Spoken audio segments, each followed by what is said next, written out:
ಏನೋ ವಿಧಾನಸಭಾ ಚುನಾವಣೆಯ ಸೋಲಿನ ನಂತರ ಹಾಗೂ ಲೋಕಸಭಾ ಚುನಾವಣೆಯಲ್ಲೂ ಕೂಡ ಸಾಕಷ್ಟು ಬಂಡಾಯ ಮೂಡಿತ್ತು. ಈಗ ಈ ಒಂದು ಬಂಡಾಯವನ್ನ ಶಮನಗೊಳಿಸಲು ಆರ್ಎಸ್ಎಸ್ ಮೈದಾನಕ್ಕೆ ಇಳಿದಿದೆ. ಮೇಲ್ನೋಟಕ್ಕೆ ಬಿಜೆಪಿಯಲ್ಲಿ ಅಂದ್ರೆ ರಾಜ್ಯ ಬಿಜೆಪಿಯಲ್ಲಿ ಸರಿ ಇದೆ ಅಂತ ಮಾತ್ರ ಕಾಣಿಸ್ತಿತ್ತು. ಈಗ ಕಳೆದ 2-3 ತಿಂಗಳಿಂದ ಬಿಜೆಪಿಯಲ್ಲಿ ಮೂಡಿರುವಂತಹ ಬಂಡಾಯ ಈಗ ಎದ್ದು ಕಾಣ್ತಾ ಇದೆ. ಗ್ಯಾರಂಟಿ ಗ್ಯಾರಂಟಿ ಗ್ಯಾರಂಟಿ, ಇದು ಗ್ಯಾರಂಟಿ ನ್ಯೂಸ್. ಸುದ್ದಿ ಖಚಿತ, ನ್ಯಾಯ ನಿಶ್ಚಿತ. ರಾಜ್ಯ ಬಿಜೆಪಿಯಲ್ಲಿ ಬಂಡಾಯ ಮೂಡಿರುವಂಥದ್ದು ಎಲ್ರಿಗೂ ಕೂಡ ಗೊತ್ತೇ ಇದೆ. ಏನೋ ವಿಧಾನಸಭಾ ಚುನಾವಣೆಯ ಸೋಲಿನ ನಂತರ ಹಾಗೂ ಲೋಕಸಭಾ ಚುನಾವಣೆಯಲ್ಲೂ ಕೂಡ ಸಾಕಷ್ಟು ಬಂಡಾಯ ಮೂಡಿತ್ತು. ಈಗ ಈ ಒಂದು ಬಂಡಾಯವನ್ನ ಶಮನಗೊಳಿಸಲು ಆರ್ಎಸ್ಎಸ್ ಮೈದಾನಕ್ಕೆ ಇಳಿದಿದೆ. ಕಮಲ ಪಾಳೆಯದಲ್ಲಿ ಏನು ಲೋಕಸಭಾ ಚುನಾವಣೆಯಲ್ಲಿ ಟಿಕೆಟ್ ಗೊಂದಲಕ್ಕಾಗಿ ಬಂಡಾಯ ಮೂಡಿತ್ತು. ಹಾಗೆ ವಿಧಾನಸಭಾ ಚುನಾವಣೆಯ ಸೋಲಿನ ನಂತರ ಕೂಡ ಸಾಕಷ್ಟು ಬಿಜೆಪಿಯ ಹಿರಿಯ ನಾಯಕರು, ಪ್ರಮುಖ ನಾಯಕರು, ಹಾಗೆ ಏನು BY ವಿಜಯೇಂದ್ರ ಅವರನ್ನ ಯಾರ ಒಪ್ಪಿಗೆಯನ್ನ ಕೂಡ ಪಡೆಯದೆ ಯಾವಾಗ ಅವರನ್ನ ರಾಜ್ಯಾಧ್ಯಕ್ಷರನ್ನಾಗಿ ಮಾಡಿದ್ರೋ ಬಿಜೆಪಿಯ ಹಿರಿಯ ನಾಯಕರು ಬಹಿರಂಗವಾಗಿಯೇ ಅಸಮಾಧಾನವನ್ನ ವ್ಯಕ್ತಪಡಿಸಿದ್ರು. ಹಾಗೆ ಎಲ್ಲವೂ ಕೂಡ ಮೇಲ್ನೋಟಕ್ಕೆ ಬಿಜೆಪಿಯಲ್ಲಿ ಅಂದ್ರೆ ರಾಜ್ಯ ಬಿಜೆಪಿಯಲ್ಲಿ ಸರಿ ಇದೆ ಅಂತ ಮಾತ್ರ ಕಾಣಿಸ್ತಿತ್ತು. ಈಗ ಕಳೆದ 2-3 ತಿಂಗಳಿಂದ ಬಿಜೆಪಿಯಲ್ಲಿ ಮೂಡಿರುವಂತಹ ಬಂಡಾಯ ಈಗ ಎದ್ದು ಕಾಣ್ತಾ ಇದೆ.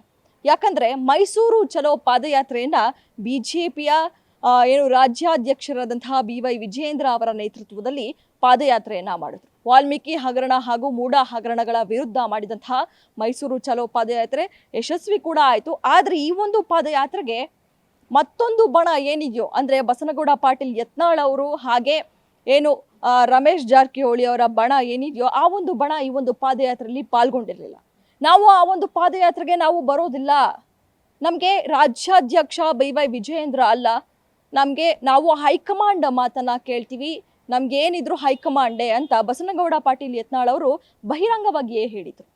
ಹಾಗೆ ಪ್ರತ್ಯೇಕ ಪಾದಯಾತ್ರೆಯನ್ನ ಮಾಡ್ತೀವಿ ಅಂತ ಕೂಡ ಬಸನಗೌಡ ಪಾಟೀಲ್ ಯತ್ನಾಳ್ ಬಣ ಒಂದು ರೆಬಲ್ ಟೀಮ್ ಏನಿದೆಯೋ ಅದು ಪ್ರತ್ಯೇಕ ಪಾದಯಾತ್ರೆಗೆ ಮೀಟಿಂಗ್ ಕೂಡ ಮಾಡಿತ್ತು. ಹಾಗೆ ಲೋಕಸಭಾ ಚುನಾವಣೆಯಲ್ಲಿ ಪ್ರತಾಪ್ ಸಿಂಹ ಅವರಿಗೆ ಮೈಸೂರಿನಿಂದ ಯಾವಾಗ ಟಿಕೆಟ್ ಸಿಗ್ಲಿಲ್ವೋ ರಾಜ್ಯ ಬಿಜೆಪಿಯಿಂದ, ಈಗ ಮಾಜಿ ಸಂಸದ ಪ್ರತಾಪ್ ಸಿಂಹ ಅವರು ಕೂಡ ಬಸನಗೌಡ ಪಾಟೀಲ್ ಯತ್ನಾಳ್ ಬಣ ಸೇರಿರುವುದು ಎಲ್ರಿಗೂ ಕೂಡ ಗೊತ್ತೇ ಇರುವಂಥದ್ದು.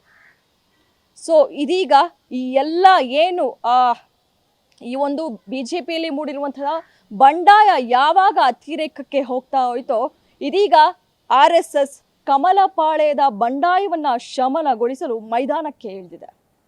ನಾಳೆ ಸೆಪ್ಟೆಂಬರ್ 12ರಂದು ಅಂದ್ರೆ ಗುರುವಾರ ಬಿಜೆಪಿ ಹಾಗೂ ಆರ್ಎಸ್ಎಸ್ ಸಭೆಯನ್ನ ನಡೆಸಿದೆ.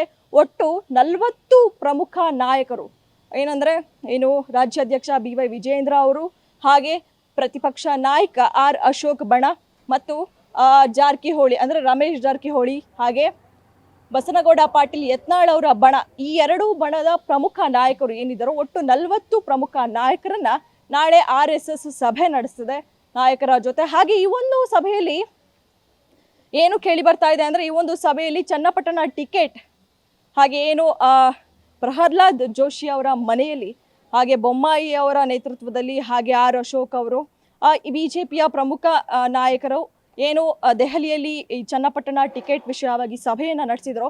ಆ ಒಂದು ಸಭೆ ನಡೆಸುವಾಗಲೂ ಕೂಡ ರಾಜ್ಯಾಧ್ಯಕ್ಷ BY ವಿಜಯೇಂದ್ರ ಅವರನ್ನ ಹೊರಗಿಟ್ಟು ಸಭೆಯನ್ನ ನಡೆಸಿದ್ರು.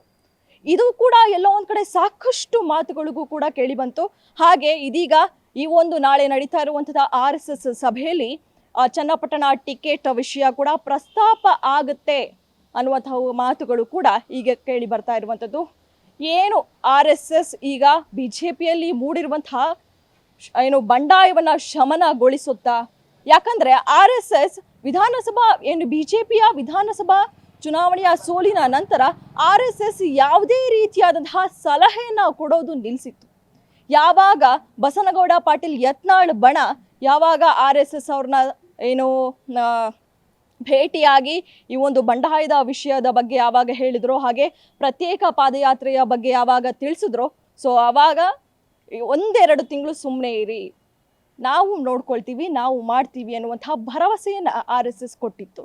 ಯಾವಾಗ ಇದು ಅತಿರೇಕಕ್ಕೆ ಆಯಿತೋ ಈ ಒಂದು ಬಿಜೆಪಿಯಲ್ಲಿ ಬಂಡಾಯ. ಸೊ ಇದೀಗ ಅದನ್ನ ಶಮನಗೊಳಿಸೋಕೆ RSS ಮುಂದಾಗಿದೆ.